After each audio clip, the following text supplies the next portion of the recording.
जब लिखी तकदीर विधाता, जब लिखी तकदीर विधाता।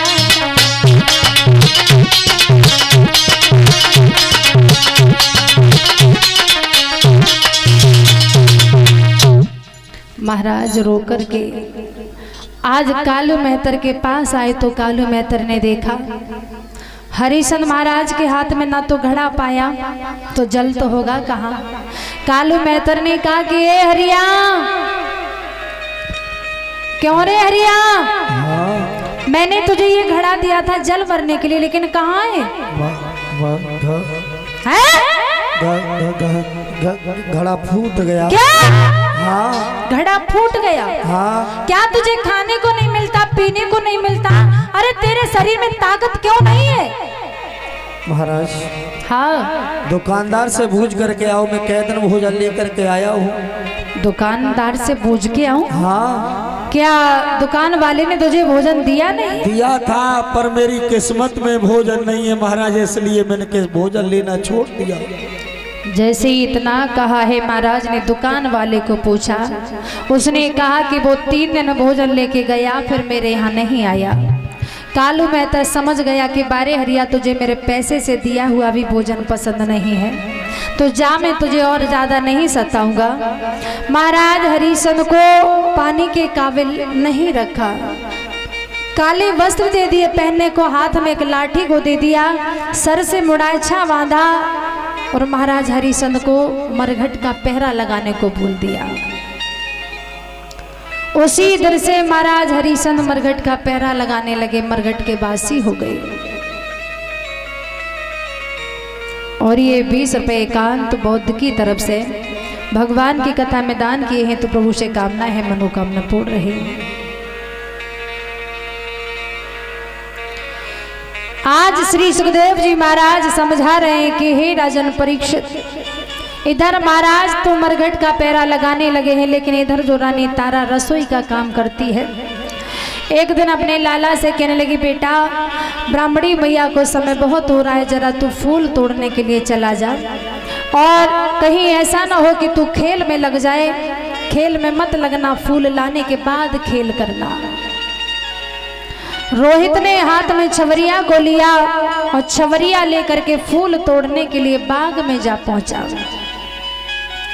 जब बाग में जाकर के पहुंचा है फूल तोड़ने के लिए, महाराज विश्वामित्र जी ने देखा कि बेटा रोहित आज फूल तोड़ने के लिए आया है, तो मुझे यहाँ पर विच्छल करना चाहिए। तो उन्होंने क्या किया है कि योग माया के द्वारा एक बहुत सुंदर फूल बीच झाड़ी में खिला दिया, बड़ा सुंदर लग रहा है, और सर्प का रूप धारण किया, उसी पुष्प में जाकर के छुप गए। जैसे ही बेटा ने सारे फूलों के लिए देखा, लेकिन सबसे सुंदर फूल जो देखा, तो रोहित ने सोचा कि यदि इस पुष्प को तोड़ के ले जाऊंगा तो आज ब्राह्मणी मैया बहुत खुश हो जाएगी। बीच झाड़ी में जाकर के घुस गया फूल तोड़ने के लिए, लेकिन हुआ क्या है?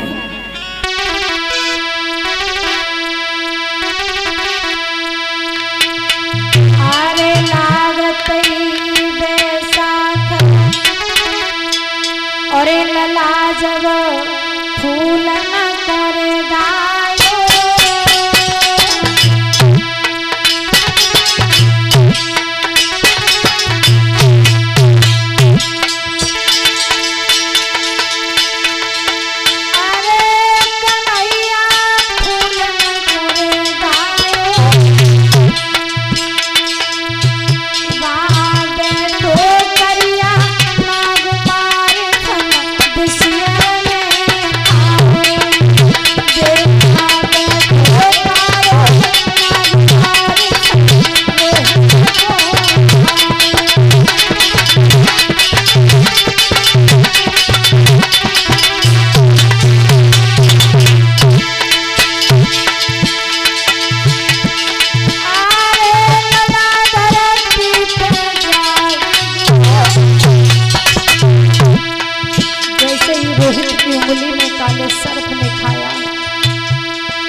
रोहित धरती पर गिर पड़ा, मुंह से आवाज आई, मां। मेरी आवाज किसी के कानों तक जा रही हो, इस बगिया में यदि मेरी कोई आवाज सुन रहा हो तो मेरी बूढ़ी मैया को खबर दे दो, क्योंकि मेरी मैया का मेरे सिवा कोई नहीं है। बुला दो।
जैसे ही रोहितास की उंगली में डसा, आवाज को सुनते ही माली आया, झाड़ी से निकाल करके बाहर रख लिया। वही विश्वामित्र जी ने संत का रूप धारण किया, काशी में आवाज को लगा दिया, काशी के लोगों, किसका बेटा सुबह सुबह फूल तोड़ने के लिए गया, उसे काले सर्प ने खा लिया। तारा मैया घर में काम कर रही है तो तारा के कानों में आवाज पड़ी, बाहर निकल करके आई। ब्राह्मणी मैया से कहा, माँ फूल तोड़ने तो मेरा लाला गया है, कहीं ऐसा तो नहीं कि मेरे बेटा को काले सर्प ने खा लिया हो। तो ब्राह्मणी कहने लगी, तारा तू कैसी बातें कर रही है? अरे फूल तोड़ने ना जाने कितने बच्चे गए हैं, क्या पता किसका बेटा खाया हो। अरे तुझे मैंने पैसों से खरीदा है, कोई ऐसे पकड़ करके नहीं लाई हो। पहले हमारे घर का काम करोगी, तुझे देखना है तो बाद में देखने जाना। श्रोताओ, मैया रोती जा रही है, घर का काम करती जा रही है। सारा काम करने के बाद फ्री होकर के हाथ जोड़े बोले, माँ मैं चली जाऊं। तो ब्राह्मणी ने आज्ञा तो दी, लेकिन एक बात कही। ब्राह्मणी ने जवाब दिया, सुन जा तो रही है, लेकिन समय से लौट करके घर आ जाना। पहली बार तेरा बेटा खाया नहीं होगा, और यदि खा भी लिया हो तो उसकी लाश मेरे घर तक मत लाना, उसे कहीं नदी नाले में फेंक देना। मैं अपने घर तेरे बेटा का सोग नहीं मना पाऊंगी। मानो माँ की छाती फट गई कि दूसरे के बच्चे का दर्द कौन जाने, और ये दर्द पुत्र के बिछुड़ने का वही माँ जान सकती है जिस माँ से जिसका पुत्र बिछुड़ गया हो। और बेटा बिछुड़ने का दर्द तो माँ के लिए बहुत बुरा होता है। तारा मैया रोते रोते बाग में आई है, और जैसे ही बेटा के मुंह से झाग निकलते देखा, पछाड़ खा करके गिर पड़ी। बेटा को उठाया, सीने से लगाया, आज सीने से लगा करके मैया बहुत रोई। मुंह से झाग निकल रहा है तो मैया तारा ने दोनों हाथ पकड़ लिए, हाथ पकड़ करके लाला से कहने लगी, लाला मैं तुझे कुछ नहीं होने दूंगी, और जब तक तेरी माँ है तब तक तुझे कुछ नहीं हो सकता। तो रोहित ने कहा, माँ समय निकल गया, जो आया था वो जाएगा, पर आपके आने में देरी हो गई मैया, मेरा पूरा समय हो गया। मैया बेटा को कलेजे से लगाए हैं तो रोहितांश ने जवाब दिया, माँ रो ना, मेरी बातों पर ध्यान दो। क्या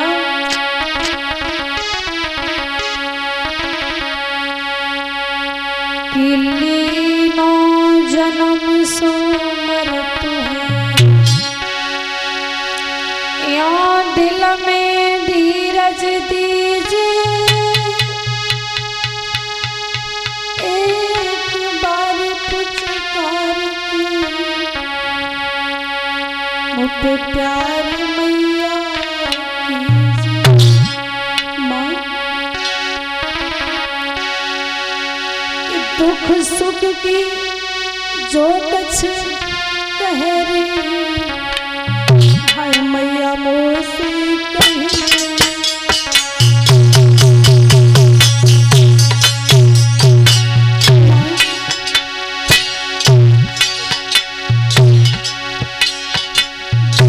सुख की जो कछ कह रही, हाय मैया मोसे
तारा मैया से कहा, लाला ने, माँ जो प्राणी संसार में आए उसे एक न एक दिन जाना है, लेकिन मेरा तेरा साथ आज ही तक का था, तो जब तक हमारा तुम्हारा साथ था मैंने निभाया, मेरा समय पूरा हो गया, मुझे जाना पड़ेगा। लेकिन मेरी माँ अपना ख्याल रखना। जैसे ही इतना कहा तो मैया रोने लगी है। और याद रखना माताओं, जिस माँ बाप के सामने जिसका जवान पुत्र चला जाए तो माँ बाप की जिंदगी नरक हो जाती है। रीति रिवाज तो ये होती है कि पिता की मृत्यु और बेटा की गोद में रखी हो तो अच्छा लगता है, और बेटा की लाश यदि पिता की गोद में रखी हो तो पिता की जिंदगी बिगड़ जाती है।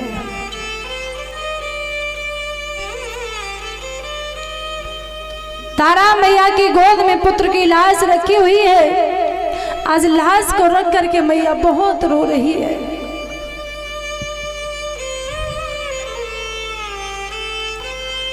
बाग के बीच में बैठी हुई है माँ और कहने लगी, लाला यदि तू मेरी चिता में आग लगाता, अपने कंधे पर रख कर के इस मैया को मरघट तक पहुंचाता, कितना अच्छा लगता। लेकिन तेरी लाश को मैं मरघट तक पहुंचाऊंगी बेटा, ये अच्छा नहीं है। और कहने लगी, माँ कन्हैया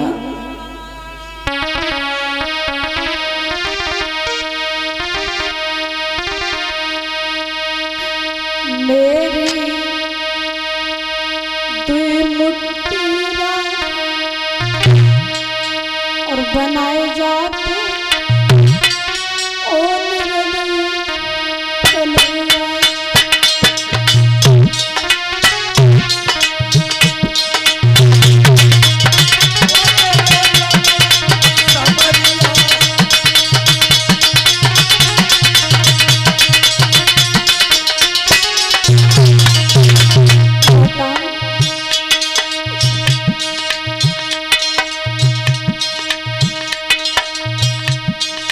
यदि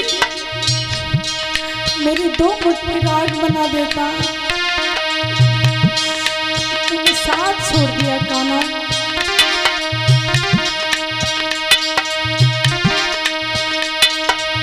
मेरी दुई मुट्ठी राग बनाए जाते ओ कन्हैया।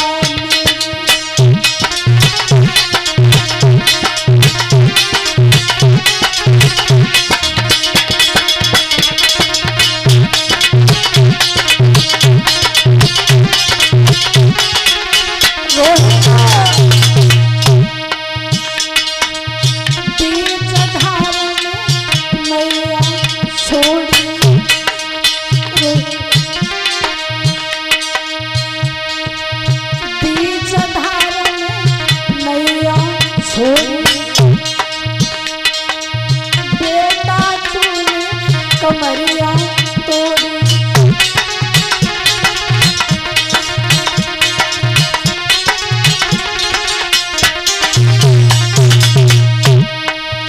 मेरी सांसें पार लगाए जाते ओ हृदय कन्हैया मेरी।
जब भी तुम माँ कह करके बुलाता था सारा काम छोड़ करके दौड़ करके आती थी, लेकिन अब कौन बुलाएगा।